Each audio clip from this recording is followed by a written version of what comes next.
The #1 set made every year by the U.S. Mint has been that proof set. But it always wasn't that way.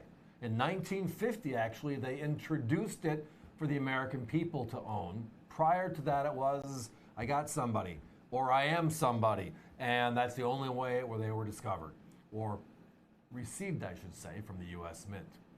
Well, this is one of those nights where we have one of those beautiful early sets. And when I say beautiful, take a look at this one. The year is 1951, which means this is the second proof set ever issued by the U.S. Mint for American collectors to own. Again, it started in 1950. A couple important things when you're looking at this. Today, we're used to seeing these hard plastics. Before the hard plastic, it was the poly pack. Before the poly pack, which was 1950 through 1955, they were individual coins put in sleeves, stapled together, wrapped in tissue, and put in a small box. This is what they call the original U.S. Mint presentation. Now, 3 of these coins are 90% silver. You have the dime, the quarter, and that Franklin $half. That's the last coin you just saw. That was the biggest coin in the set. And look how this is how they came originally in 1951. They were boxed like this individually. Now, you might see these out on the marketplace. These are repacks. Our competition sells one of these repackaged in this type of holder for about $1,300. It's the same coins, but it's not in the original government packaging as we have tonight, which is the box for less at just $799.95. The proofs are the highest quality strike. They're the most coveted of every year. Still to this day, from 1950 on, when they started making them for the public, they're the set that is the most popular of the year, the #1 set of the year. Look how stunning and beautiful these coins are. Now, all these earlier sets are made at the Philadelphia Mint. It transferred to San Francisco in 1968, and it's been there ever since. So if you look at this, the numbers involved, right? The mintage on this one, how many people bought year 2 was 57,500. Now, the last year that Philadelphia made a silver proof set was 1964, 3.9 million. Shows you how, over only a course of a decade, the popularity of being able to own the U.S. Mint's finest coins took hold.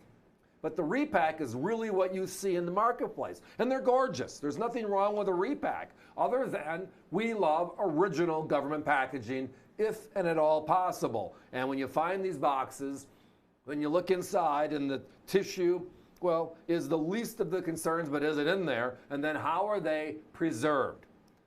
Most of them don't look like the stuff you're seeing here. And the few that we have are just outright gorgeous. But let's just take a small step back. And thanks, Hunter. That's a good nod. A proof is a method of manufacture. It's not a condition, right? A regular uncirculated coin, we have a die in obverse, a die in a reverse, and a piece of metal in the middle, and we slap it. And we do this over and over and over again, right? And that's the coins we put into circulation. The proofs are made for collectors only. They're the prize. They are polished dies. And then the piece of metal is also polished. And then they're struck twice under enormous pressure, which is why they look like you're looking at yourself in a mirror.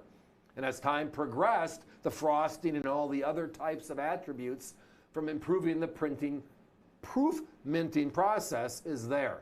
But these are vintage originals. And that is a big difference because the numbers, they're the wow part of this conversation. So few of them are known to exist. The mintage is the wow part. Only 57,500 made, like you referenced just prior. That is it. That's a very, very low mintage. Even 1958 didn't reach over 875,000. You just referenced how many millions are made today.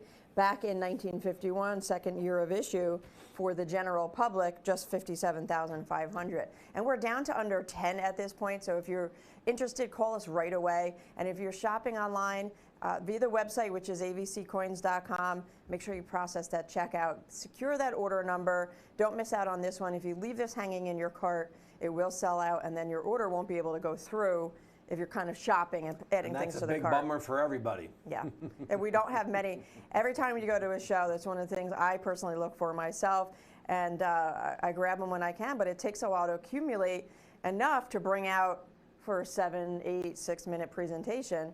And once they're gone, it's back to scratch, back to the drawing board to try to accumulate again. The last time the 51 was out was October of last year, so we're looking over 6 months right now. And it gives you an idea, right? It gives you an idea of it. Just, you find one. We didn't find any 51s at Central States. We didn't find any 51s at Gettysburg. We didn't find any 51s at Baltimore, which is the last 6 weeks of activity for us here. Guys, we got to put a 30-second clock up.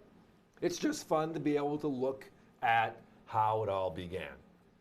Prior to this, they were sold as individual coins, so you can get this, you can get that, if you knew somebody. But now you didn't need to be that influential, elbow-twisting individual. You could just be a normal person and get the best, because that's what was set up in 1950. But when you look at this one, original government packaging versus a repack, and we are $500 less. That's something special.